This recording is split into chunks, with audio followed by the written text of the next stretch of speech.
जी नमस्कार। स्वधा रविंद्र उत्कर्षिता जी लखनऊ से हमारे बीच उपस्थित हैं। मैं स्वधा जी का बहुत बहुत स्वागत करती हूँ और बहुत बहुत अभिनंदन करती हूँ कि स्वधा जी पटेल पर आए और अपनी सुंदर सी प्रस्तुति दें। स्वागत है सुधा जी। मेरी स्वधा जी आवाज आप सभी तक पहुंच रही है? क्योंकि आवाज का थोड़ा जी सा कई पहुंच बार रही। समस्या हो जी आ जाती है। रही आ रही। सभी जितने भी यहाँ सुधीजन हैं सभी को मेरा बहुत बहुत प्रणाम। चूंकि ये लगातार किया जाने वाला काव्य पाठ है, तो बिना किसी व्यवधान के सीधे सीधे काव्य पाठ पे आना ही मेरे विचार से उचित होगा।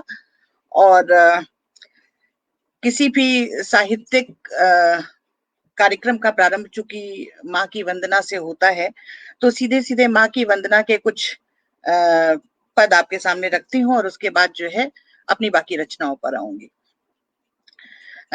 सभी माँ की वंदना में मेरा साथ दें। आप ध्यान करके दे सकते हैं और मैं आपको अपनी वंदना सुना के माँ के चरणों में प्रणाम और सीधे सीधे वंदना पे। हे सरस्वती सुन लो मेरे, हे सरस्वती सुन लो मेरे मन के सारे उद्गार आज। हे पद्माक्षी हे शिवानुजा कर दो मेरा उद्धार आज। हे मात भवानी महाभुजा मेरी भुजाओं में बल भर दो। हे दिव्यांगी क्षण भंगुर काया को मेरी परिहित कर दो। हे सुरवंदिता वैष्णवी तुम आकर के कंठ विराज रहो। हे चंद्र वदन चंद्रिका चंद्रलेखा विभूषिता साथ रहो। हे शुभदा सौम्या वाराही सौम्यता मुझे दे दो अपनी। हे रमा महाविद्या शारद गूढ़ता मुझे दे दो अपनी। हे हंस वाहिनी जगती तुम वरदायनी हो वरदान तो दो। हे चंद्र कांति भुवनेश्वरी तुम इस धरती पर सम्मान तो दो। हे सर्व प्रिया विद्या रूपा विद्या का मुझको दान करो।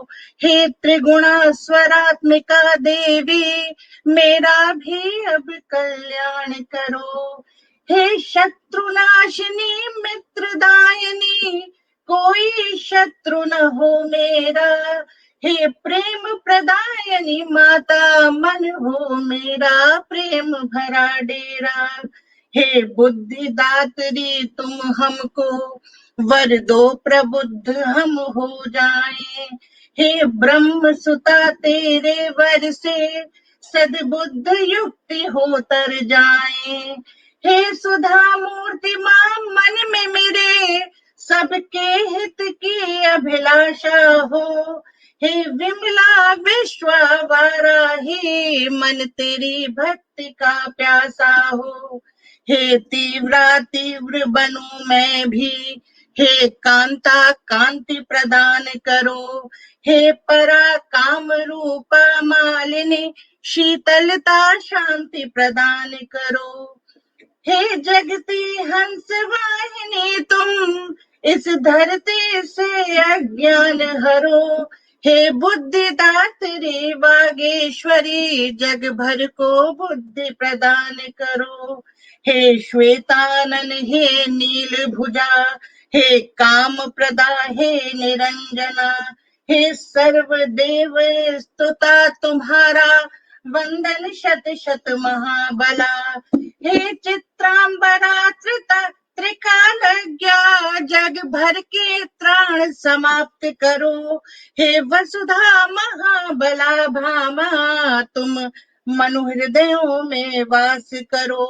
हे वसुधा महाबला भामा तुम मनु हृदयों में वास करो।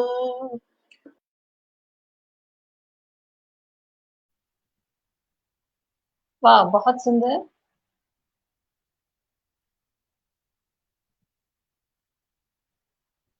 स्वधा जी हाँ आप बोलो। सर अचानक कट जी गए। जी हाँ कुछ हाँ, जी सुधा जी जी जी अचानक कट गई।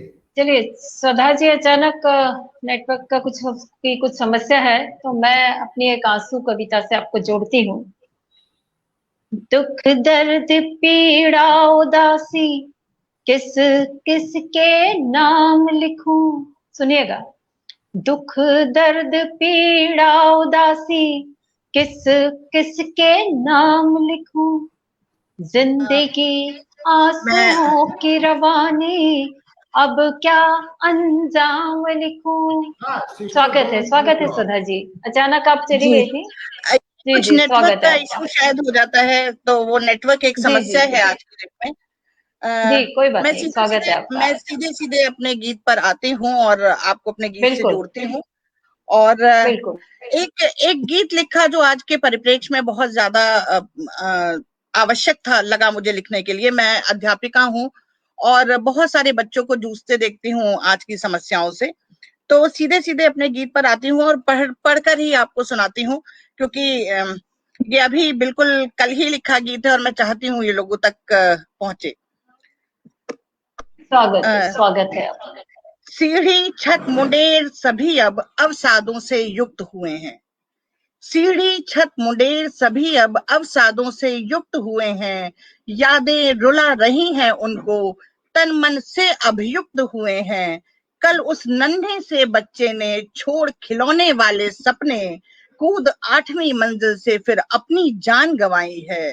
कैसा हाल हुआ है जग का, कैसी ये भरपाई है। आज वाह, बच्चों की क्या बात मानसिक है, स्थिति, सही कहा बच्चे आपने। मानसिक रूप से बहुत विक्षिप्त हो रहे हैं और उसके बहुत सारे कारण हैं। और वो कारण से रोज हम लोग आमतौर पे जूझते हैं उन कारणों से कि सीढ़ी जी छत मुंडेर सभी अब अवसादों से युक्त हुए हैं। यादें रुला रही हैं उनको, तन मन से अभियुक्त हुए हैं। कल उस नन्हे से बच्चे ने छोड़ खिलौने वाले सपने, कूद 8वीं मंजिल से फिर अपनी जान गंवाई है। कैसा हाल हुआ है जग का, कैसी ये भरपाई है। और पहला बंद देखिए कि कल तक वो सीढ़ी पर आकर खेल खेलता था कितने, कल तक वो सीढ़ी पर आकर खेल खेलता था कितने, जब घर भर में जगह न मिलती तब आता छत पर छिपने। आंगन में भी दिन दिन भर बस दौड़ा भागा करता था, एक कहानी की खातिर रातों को जागा करता था। मुंडेरों पर चढ़कर उसने खूब कैरियां खाई हैं, फिर ऐसा क्या हुआ अचानक क्यों ये आफत आई है। कल उस नन्हे से बच्चे ने अपनी जान गंवाई है। और कारण देखिए कि क्या-क्या कारण हैं वाह, जिनसे बहुत आजकल सुंदर, और बच्चे बच्चों की मनोदशा हाँ, का बहुत सुंदर वर्णन किया है आपने हाँ, सुधा जी। बच्चा किस-किस दशा से गुजरता है मैं वो आपके सम्मुख रख रही हूँ कि विद्यालय की व्यथा अलग थी। विद्यालय की व्यथा अलग थी, बसता था उससे भारी, साथी सब उससे आगे थे, रखते थे घोड़ा गाड़ी।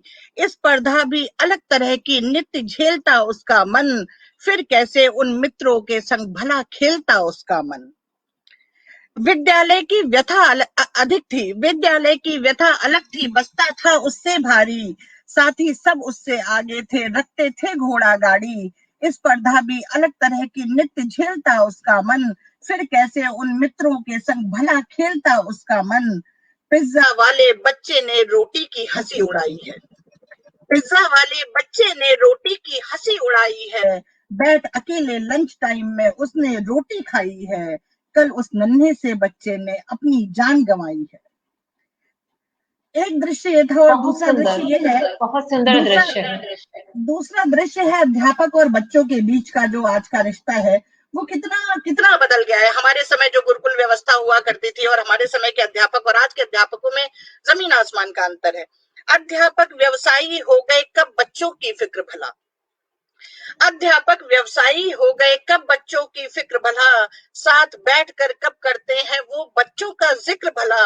उनको तो दिखती है माया बच्चों की गिर जाने में, उनको तो दिखती है माया बच्चों के गिर जाने में। ट्यूशन होगा तब खाएंगे वो पनीर फिर खाने में, इसी आस में अध्यापक ने उस संग करी ढिठाई है, लेकिन बालक मन ने मन में फिर ये पीड़ छिपाई है। कल उस नन्हे से बच्चे ने अपनी जान गंवाई है।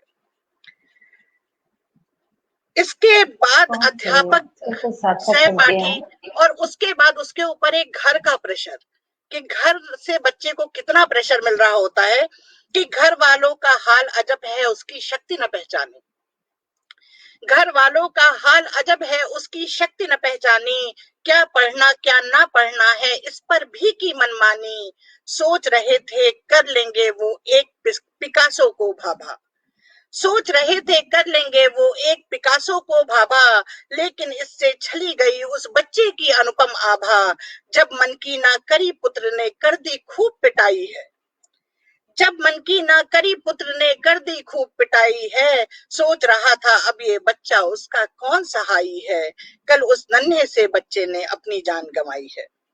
और अंतिम बंद रखती हूँ क्योंकि बच्चा तो अब जा चुका है, अब सिर्फ हमारे पास रोने के अतिरिक्त कुछ और बचता नहीं है।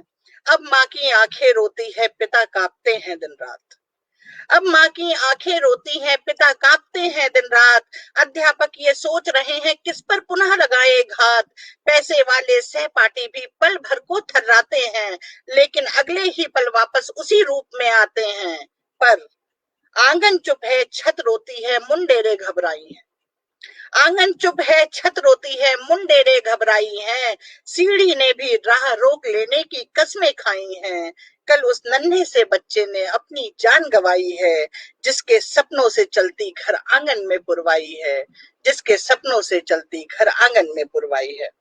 आशा करती हूँ कि बहुत मेरा ये गीत आप सभी आप इससे मन से जुड़ पाए होंगे। मेरे दिल के बड़े करीब होते हैं ऐसे और मन के करीब रहा दे आपका ये गीत, बहुत सुंदर पंक्तियां हैं जी। मैं कोशिश करूंगी कि मैं जो हूँ आज आपको थोड़ा सा दर्द से ही जोड़ पाऊं, क्योंकि बहुत सारे ऐसे विषय हैं जिनके ऊपर हम चर्चा करना चाहते हैं और कर नहीं पाते हैं, और ये एक बड़ा पटल है, बहुत सारे लोग सुन रहे हैं, तो मैं चाहती हूँ कि जो वेदनाएं मेरे मन में है वो आप सब तक पहुंचे और उसके लिए हम लोग मिल के कुछ कर सकें, एक साथ मिल के कुछ कर सकें। एक और बिल्कुल, सभी श्रोताओं का भी मैं बहुत बहुत स्वागत करती हूँ, जितने भी श्रोतागण अभी जुड़े हुए हैं। अजय भैया बहुत देर से उपस्थित हैं और मुझे बहुत अच्छा लग रहा है कि अंजाम जी हैं, और हाँ, जी जी मुझे बहुत अजय अच्छा अंजाम लग जी रहा है। आपको सुन रहे हैं और बहुत देर से जुड़े हुए हैं अजय जी। जी पल्लवी नौटियाल जी भी हैं, पल्लवी जी धन्यवाद नौटियाल जी भी हैं, तो बहुत बहुत स्वागत करती हूँ, अभिनंदन करती हूँ आप सभी का। और पटल पर उपस्थित सुधा जी को आप सुन रहे हैं और स्वागत करती हूँ। सुधा जी आप शुरू करिए। बहुत सारी बेटियां हैं यहाँ पे, मुझे बार बार बहुत सारी बेटियों का नाम दिखाई दे रहा है। तो एक बेटी का दर्द ही आप सभी के सम्मुख रखती हूँ। तेजराज जी बहुत बहुत आभार आपका। सीधे सीधे बेटी के दर्द पे आती हूँ कि कल्पना में भी नहीं सोचा था जिस घटना को लेकर, कोई भी बेटी नहीं सोचती है बहुत सारी चीजों के विषय में, जब मायके में होती है ससुराल पहुंच जाती है, तो बेटी ने क्या नहीं सोचा और क्या हो गया उस दर्द का वर्णन कर रहे हैं कि कल्पना में भी नहीं सोचा था जिस घटना को लेकर, आज उस घटना के घटने की कहानी लिख रही है, एक बेटी बाप की अंतिम विदा की सूचना को कपकपाती लड़खड़ाती उंगलियों से लिख रही है। जब किसी बच्ची का पिता जाता है या माता जाती है तो उसके लिए सबसे दर्दनाक स्थिति होती है, क्योंकि ससुराल में बैठी वो लड़की अपने आप को कितना अकेला महसूस कर रही होती है, ये पीर समझ पाना जो है बहुत मुश्किल है। तो कल्पना में भी नहीं सोचा था जिस घटना को लेकर, आज उस घटना के घटने की कहानी लिख रही है, एक बेटी बाप की अंतिम विदा की सूचना को कपकपाती लड़खड़ाती उंगलियों से लिख रही है। वो पिता जो बचपने में गोद में उसको बिठाकर एक लेखक बन कहानी रोज ही लिखता सुनाता, आम सी बात है, हर पिता अपने बच्चों को कहानी सुनाता है, लेकिन कहने में जब आप आते हो और जब वो कहानियां खो जाती हैं आपके जीवन से, तब आपको एहसास होता है वो कहानियां कितनी आवश्यक थी। तो वो पिता जो बचपने में गोद में उसको बिठाकर एक लेखक बन कहानी रोज ही लिखता सुनाता, एक कोरा और खाले लाडली बस इसलिए वो जो कभी गाया नहीं था गीत ऐसा गुनगुनाता, श्वान बन के भौंकता, श्वान बनके भौंकता, घोड़े सरीखा हिनहिनाता, खिलखिलाहट के लिए वनिता की अपनी मिनमिनाता, उस पिता की देखकर खुलती हुई बेजान बाहें, आज बिटिया कितनी बेबस दिख रही है, एक बेटी बाप की अंतिम विदा की सूचना को कपकपाती लड़खड़ाती उंगलियों से लिख रही है। दूसरा दृश्य रखती हूँ कि वो पिता जो कल तलक उंगली पकड़ उसको चलाता, वो पिता जो कल तलक उंगली पकड़ उसको चलाता, अब इमरजेंसी में बेसुध-सा उसे ही पूछता है। वो पिता जो कल तलक उंगली पकड़ उसको चलाता, अब इमरजेंसी में बेसुध-सा उसे ही पूछता है। पाइपों से है पहुँचती प्राण की अविरल हवाएं, किंतु वह अनिमेष नैनों से उसे ही ढूंढता है। पूछता है वह इशारों से, कहाँ है लाडली अब तक न आई। पूछता है वह इशारों से, कहाँ है लाडली अब तक न आई।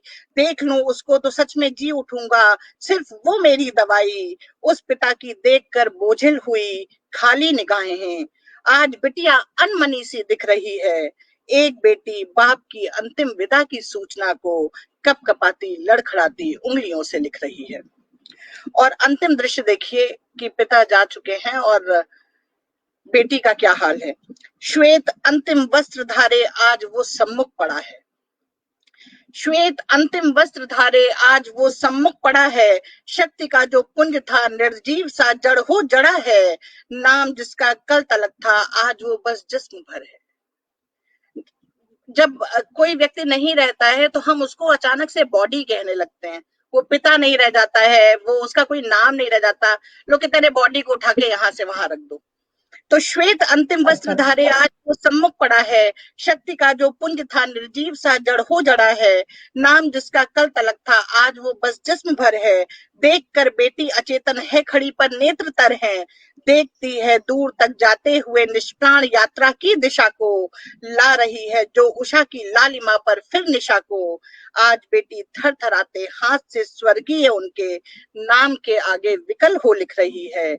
एक बेटी बाप की अंतिम विदा की सूचना को कपकपाती लड़खड़ाती उंगलियों से लिख रही है। मार्मिक सार्थक। मेरे इस गीत को पढ़ने के बाद मैं खुद बहुत भावुक हो जाती हूँ, क्योंकि मेरे पिता नहीं है और मैंने इस दृश्य को जो है अपनी आंखों के सामने होते हुए देखा है। तो जब कभी मैं इससे पढ़ती हूँ तो मैं खुद बहुत भावुक हो जाती हूँ। मुझे लगता है पटल से जुड़े लोगों को ये रचना पसंद आई होगी और लोग इससे जुड़ सके होंगे। आप चाहें तो मैं किसी और विधा पे आ सकती हूँ। हालांकि मैं चाहती यही हूँ कि मैं आप लोगों के साथ वो साझा करूं जो आम तौर पे लोग आजकल साझा नहीं करते हैं। श्रृंगार पढ़ने वाले बहुत कवि हैं, लेकिन वेदना पढ़ने वाले कवियों की कमी हो गई है आजकल। तो मैं चाहती हूँ कि मैं अपनी जो भी मेरे दुख है या जो भी मैंने देखा है समाज में, वो मैं आपके सम्मुख रखूं। एक और रचना आप सभी के सम्मुख वही है सुधा जी। जी बिल्कुल मनीषा, पहला कवि बिल्कुल वियोगी होगा पहला कवि, होगा गा। बिल्कुल सही बात। और मैं इससे बिल्कुल अक्षरशः सहमत हूँ उसके हर तो मैं एक और रचना आप सभी के सम्मुख रखती हूँ। और इस रचना को सौभाग्य प्राप्त हुआ कि अरुण जैमिनी सर ने इसे अपनी वॉल से पोस्ट किया। तो क्या बात मुझे लगा कि शायद मैं कुछ सार्थक कर पा रही हूँ। देखिए इस रचना का जो नाम है वो कलुआ है। कलुआ एक आम सा आदमी जो हमारे जीवन में कोई महत्व नहीं रखता है शायद। तो मैं देख रही थी कि जब अभी कोरोना की द्वितीय लहर आई तो उस समय पे बड़ा ही विषम समय था। जैसे ही आप फेसबुक खोल रहे थे या कहीं भी जा रहे थे, किसी ना किसी के जाने की सूचना जो है आपके सम्मुख आ जा रही थी। कुछ चित्र आ जा रहे थे वेंटिलेटर पे लगे हुए, उनके साथ उन लोगों के साथ लगी हुई बहुत सारे और लोगों की फोटोग्राफ्स आ जा रही थी। तो वहां से ये दृश्य और ये कविता उपजी की क्या सबकी सूचनाएं हमें प्राप्त हो पा रही हैं, क्या हम सबको जान पा रहे हैं कि कितने चले गए। तो वहां से इस कलुआ का जन्म हुआ। देखें आप लोग इसे कि बड़े बड़े लोगों की खातिर शोक सभाएं आयोजित हैं। बड़े बड़े लोगों की खातिर शोक सभाएं आयोजित हैं। कल कलुआ मर गया किसी को पता नहीं चल पाया होगा। बड़े बड़े लोगों की खातिर शोक सभाएं आयोजित हैं। कल कलुआ मर गया किसी को पता नहीं चल पाया होगा। सोच रही हूँ तुम्हें बताकर अपना मन में हल्का कर लूं। कलुआ जिसको मृतक वसन भी शायद ना मिल पाया होगा। मृतक वसन कफन। बड़े बड़े लोगों की खातिर शोक सभाएं आयोजित हैं। कल कलुआ मर गया किसी को पता नहीं चल पाया होगा। सोच रही हूँ तुम्हें बताकर अपना मन में हल्का कर लूं। कलुआ जिसको मृतक वसन भी शायद ना मिल पाया होगा। और दृश्य देखिए कि जब किसी से जोड़ रहे हैं आप। आपकी रचना है, प्रेमचंद जी से ये जोड़ रही है, क्या बहुत बात है। बहुत बड़ी बात है ये।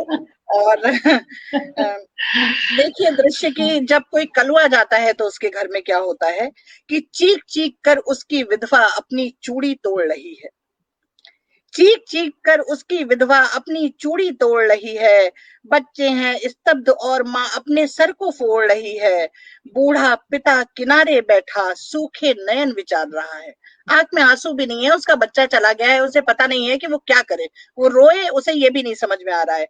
तो चीख चीख कर उसकी विधवा अपनी चूड़ी तोड़ रही है, बच्चे हैं स्तब्ध और माँ अपने सर को फोड़ रही है, बूढ़ा पिता किनारे बैठा सूखे नयन विचार रहा है, कैसे अंतिम क्रिया करेगा सोच सोच कर हार रहा है, सोच रही हूं तुम्हें बताकर अपना मन में हल्का कर लूं, सोच रही हूं तुम्हें बताकर अपना मन में हल्का कर लूं, कलुआ जिसकी अंतिम यात्रा ने कांधा ना पाया होगा, कल कलुआ मर गया किसी को पता नहीं चल पाया होगा।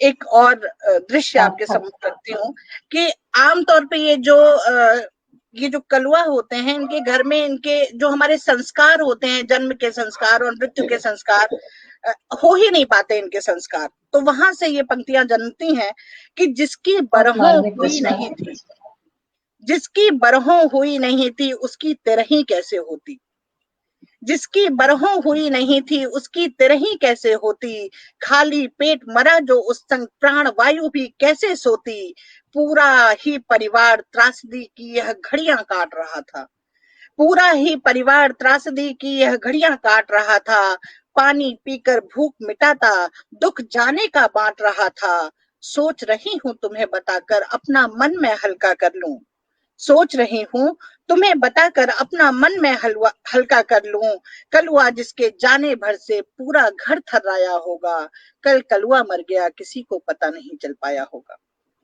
और अंतिम बंद आप सभी के सम्मुख रखती हूँ, ये बिल्कुल वहीं से उपजी है, ये फेसबुक से ही उपजी है, जहां मैंने ये देखा कि बहुत सारे बड़े लोगों का जाने का जिक्र हो रहा है और किसी कलुआ का जिक्र नहीं है वहां पर। तो वहां से ये पंक्तियां जनती हैं कि शायद पढ़ लिख जाता थोड़ा, शायद पढ़ लिख जाता थोड़ा, सोशल नेटवर्किंग पर आता, भला बुरा कुछ भी लिख देता, लोगों का जमघट लग जाता, मित्र बहुत सारे मिल जाते, मित्र बहुत सारे मिल जाते जो उसको श्रद्धांजलि देते, फोटो उसकी संग लगाकर अगले दिवस तिलांजलि देते, सोच रहा हूं तुम्हें बताकर, सोच रहा हूं तुम्हें बताकर अपना मन में हल्का कर लूं, जाने कितने ऐसे कलुओं को कलिग्रास बनाया होगा, कल कलुआ मर गया किसी को पता नहीं चल पाया होगा, कल कलुआ मर गया किसी को पता नहीं चल पाया होगा। तो ये एक आम सी बात है, लोगों ने फोटो लगाई और फोटो लगाने के बाद और अगले दिन वो भूल गए कि शायद कोई ऐसा व्यक्ति मरा था या कोई ऐसा व्यक्ति गया था या उसके परिवार में किसी को आवश्यकता हो सकती है कि वहां जाकर के मैं देख लूं कि भाई स्थितियां ठीक है या नहीं ठीक है। तो ये लगता है कि लोगों का जो स्नेह है क्या वो इतना बाजारवादी है कि वो ये सिर्फ देख रहे हैं कि अरे भाई एक बड़ा व्यक्ति चला गया तो हम उसके साथ फोटो लगा देंगे तो लोगों को ये पता लगेगा कि हम उसे जानते थे, वो हमारे साथ उसने कभी फोटो खिंचाई थी, वो हमसे मिला था। किसी ने अपने घर में काम करने वाली के साथ या उसके परिवारजन के साथ ऐसी कोई फोटो नहीं लगाई कि भाई उनके घर का ये व्यक्ति चला गया। तो यहाँ से जन्मती है समसामयिक बात कह रही हैं। मैं कोशिश ही कर रही हूँ क्योंकि मुझे लग रहा है बहुत सारे लोग जुड़े हैं और मैं अपनी ये पीड़ा पहुंचाना चाहती हूँ लोगों तक कि लोग सोचे इस बात को कि हम लिख रहे हैं, हम बहुत कुछ लिख रहे हैं, पर क्या हम वो लिख पा रहे हैं जो हमें लिखना चाहिए? वास्तविकता में हम वो लिखते ही नहीं है जो हमें लिखना चाहिए। हम अपनी बात कर लेते हैं, अपने दुख की बात कर लेते हैं, अपनी तकलीफों की बात कर लेते हैं, पर हमारे आम समाज में जो हो रहा है वो हम नहीं लिख रहे हैं। वो उन मुद्दों को उठाना बहुत आवश्यक है क्योंकि हमारे हाथ में ईश्वर ने एक ऐसी शक्ति दी है ना, वो कलम की शक्ति, कि अगर हमने उसका सही प्रयोग देश के बिल्कुल सही बात है। अगर हमने उस शक्ति का सही प्रयोग नहीं किया तो फिर हमारा कलम उठाना बेकार है। हम प्रेम तो कलम देश की बड़ी शक्ति है, भाव जगाने वाली, दिल ही नहीं दिमागों में भी आग लगाने वाली। एक बड़ी बात और है मनीषा दी कि कलम जो है प्रेम लिखती है।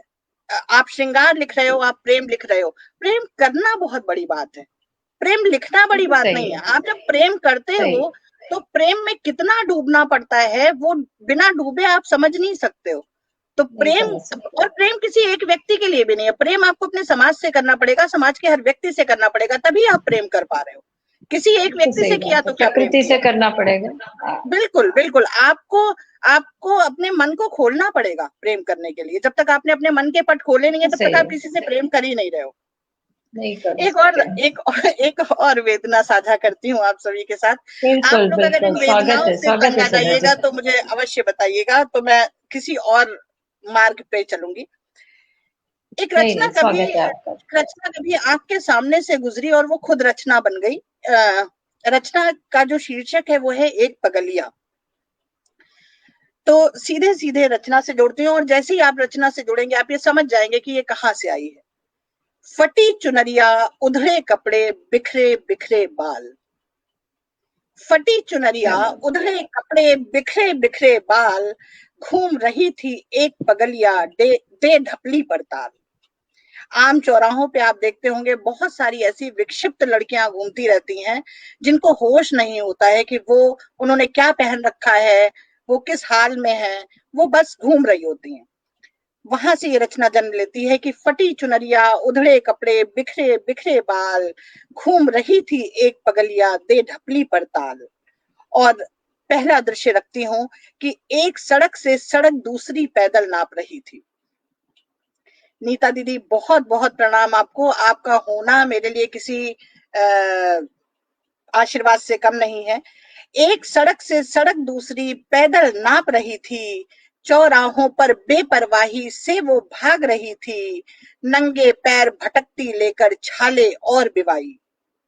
नंगे पैर भटकती लेकर छाले और बिवाई, भूख प्यास से तड़प रही थी दो बच्चों की माई, रोटी की लालच देकर जग चलता कैसी चाल।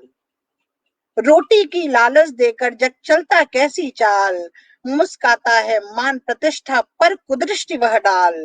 फटी चुनरिया, उधड़े कपड़े, बिखरे बिखरे बाल।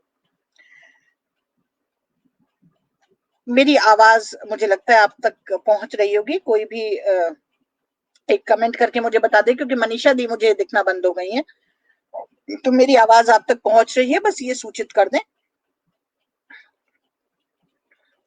दूसरा बंद देखिए इस गीत का कि नहीं जानती पता ठिकाना ना मैं का ससुराल। उस पगली लड़की को कुछ होश ही नहीं है कि वो कहाँ है, कहाँ से जन्मी, कहाँ गई, कोई ससुराल है कि नहीं है, कोई घर है कि नहीं है। तो नहीं जानती पता ठिकाना ना मैं का ससुराल, ना जाने किसकी बिटिया है किसके पाले लाल। नहीं जानती पता ठिकाना ना मैं का ससुराल, ना जाने किसकी बिटिया है किसके पाले लाल। पर इतना है पता, पर इतना है पता शुदा से बच्चे बड़े विकल हैं। शुदा बुक आप सभी परिचित होंगे, पर फिर भी नहीं जानती पता ठिकाना ना मैं का ससुराल, ना जाने किसकी बिटिया है किसके पाले लाल। पर इतना है पता शुदा से बच्चे बड़े विकल हैं, हृदय हुआ है व्याकुल माँ की आंखें हुई तरल हैं, बच्चों की जठराग्नि मिटाने खुद को करे हलाल। बच्चों की जठराग्नि मिटाने खुद को करे हलाल, कोई कोहनी मार रहा कोई सहराता गाल। फटी चुनरिया, उधड़े कपड़े, बिखरे बिखरे गाल। कितना उनके साथ दुर्व्यवहार होता है उन बच्चियों के साथ जो विक्षिप्त अवस्था में यहाँ से वहां घूम रही होती हैं। बस वो दृश्य बार बार आंखों के सामने आता है और कुछ लिखवा जाता है। और इसका एक और दृश्य देखें कि बदनियति का यह आलम है लूटे हुए को लूटें। आज का समाज ऐसे ही है कि जो बेचारा पहले से ही बिल्कुल एकदम लुटा हुआ है उसी को लोग लूट रहे हैं। तो बदनियति का यह आलम है लुटे हुए को लूटे, श्वेत वसन अब पहन घूमते अंतर मन से झूठे, बहलाने फुसलाने की वे कला जानते सारी। बहलाने फुसलाने की वे कला जानते सारी, उनके आगे आ फंस जाती हारी सी लाचारी, कोमल हिरण भला क्या समझे आंखें टक की चाल।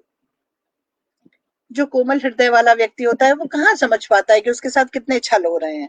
कोमल हिरण भला क्या समझे आंखें टक की चाल, लालच दे जो बिछा रहा था उसे लूटने जाल। फटी चुनरिया, उधड़े कपड़े, बिखरे बिखरे बाल, घूम रही थी एक पगलिया दे ढपली पर ताल। और अंतिम बंद इस गीत का आप सभी के सम्मुख रखती हूँ कि चारुलोचनी को लुब्धक ने ऐसी राह दिखाई। लुब्धक कहते हैं शिकारी को।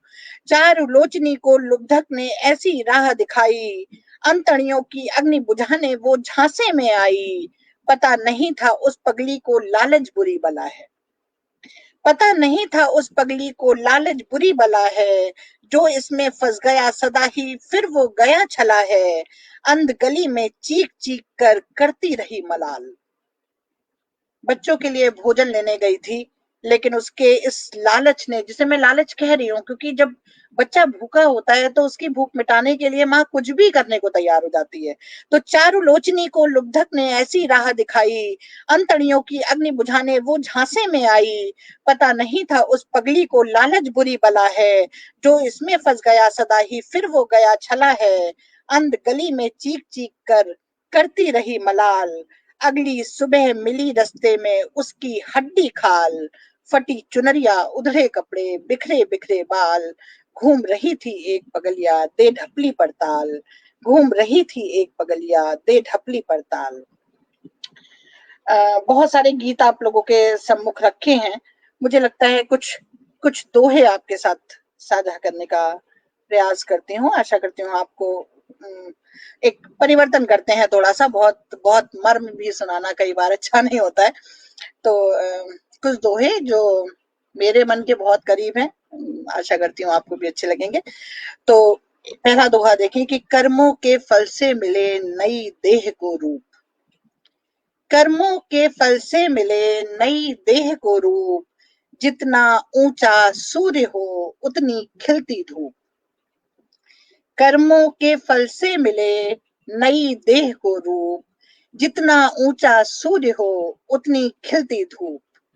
एक और दोहा सम्मुख रखती हूँ कि मन सोए तो रैन है। मन सोए तो रैन है, मन के जगे प्रभात। मन सोए तो रैन है, मन के जगे प्रभात।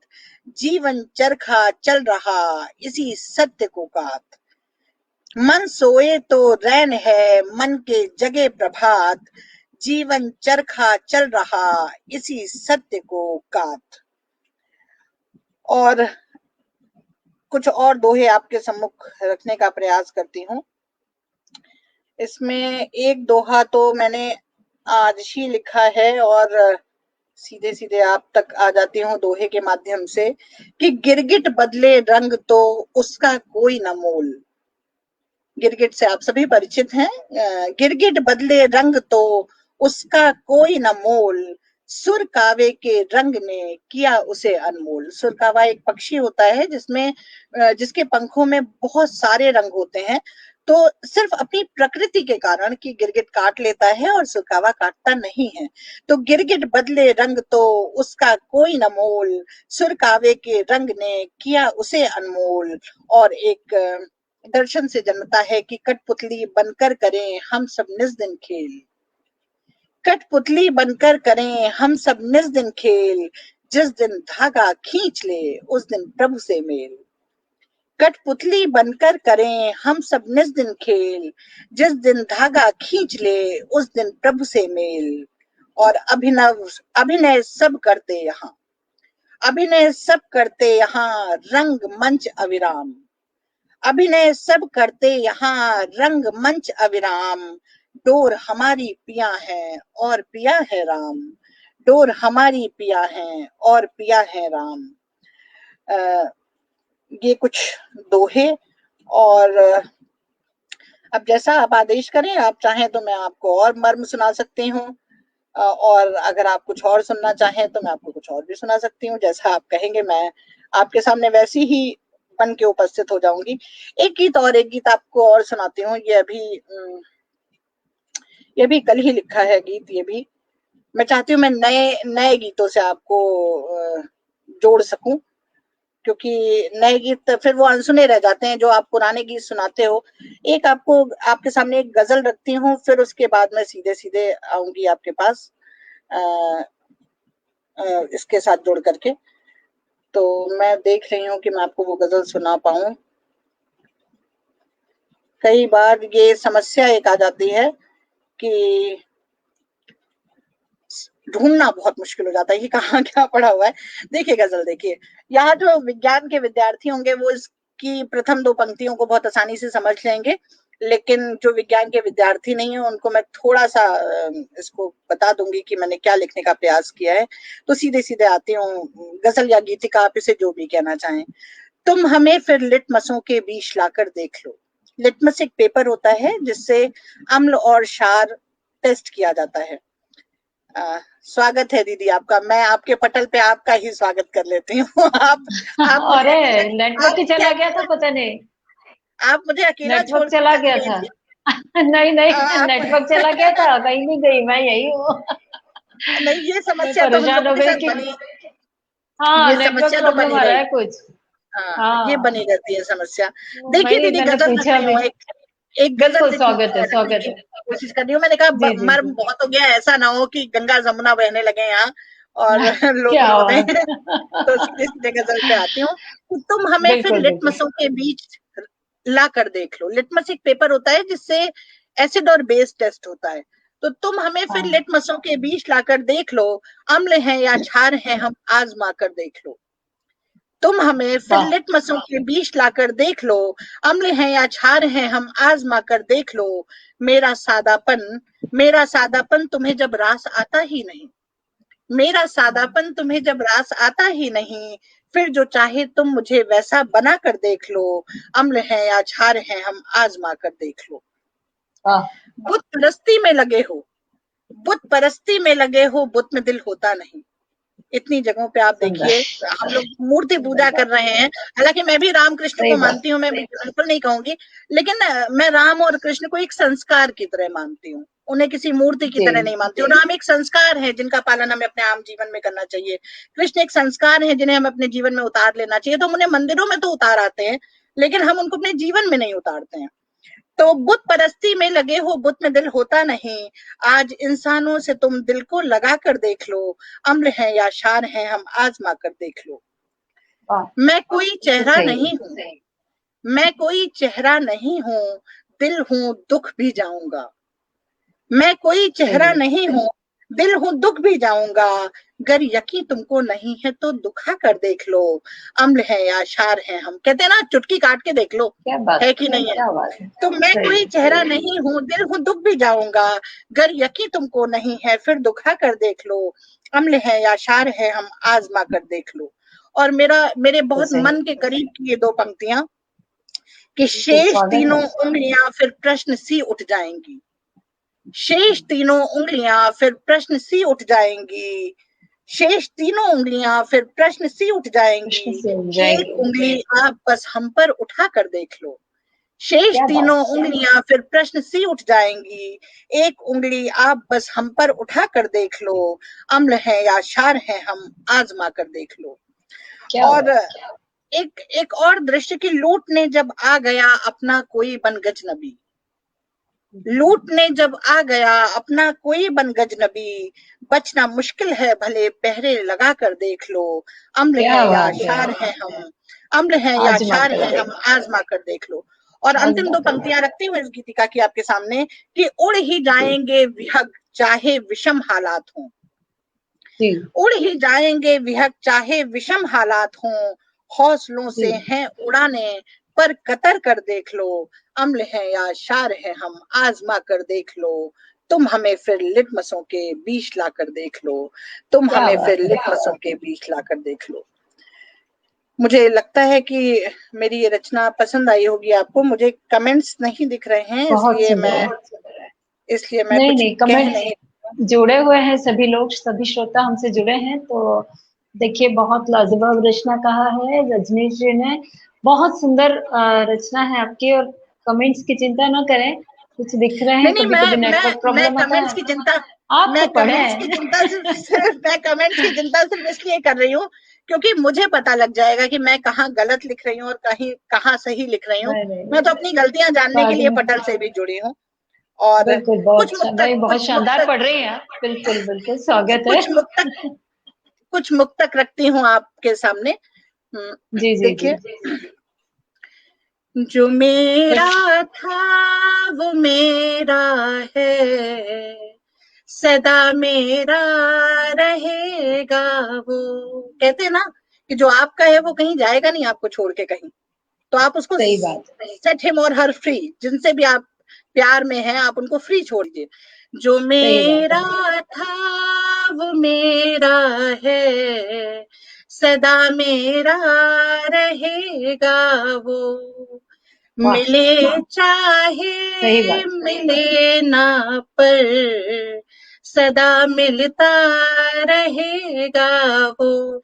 ये संयोग सुंदर, की नेता जी भी पराकाष्ठा जुड़े है हैं। एक्चुअली। वास्तविकता में हम जैसे वियोग कहते हैं ना, वियोग संयोग की पराकाष्ठा है, क्योंकि जब आप वियोग में होते हो तो आप अपने प्रेमी के जितना करीब होते हो उतना संयोग में भी नहीं होते हो।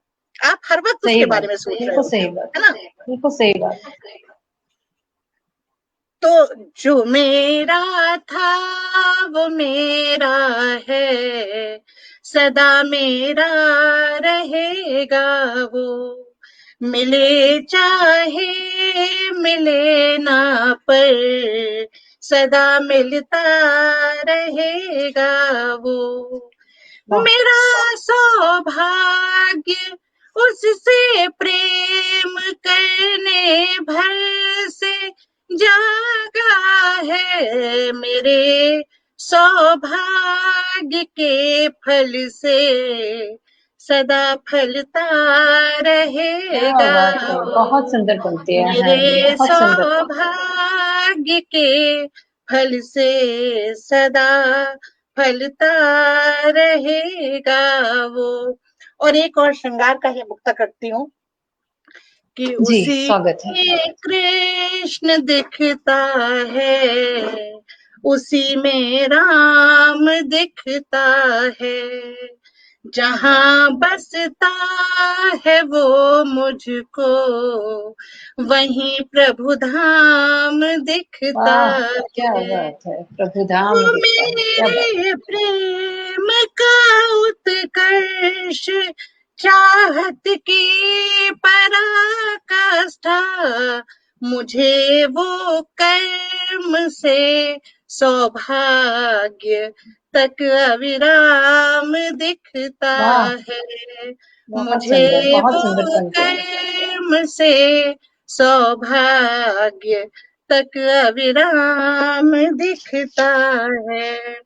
तो मेरे ख्याल से मेरे गीत, मेरे दोहे और बिल्कुल। मेरे पुस्तक आप सभी को अच्छे लगे बहुत, होंगे। जी जी जी, बहुत बहुत आ, मैं आपका अभिनंदन करती हूँ पुनः। और बहुत शानदार आपका काव्य पाठ रहा। अद्भुत काव्य पाठ आपने रचा। और बहुत बहुत आभार आपका। और कार्यक्रम की अगली कड़ी में मैं अब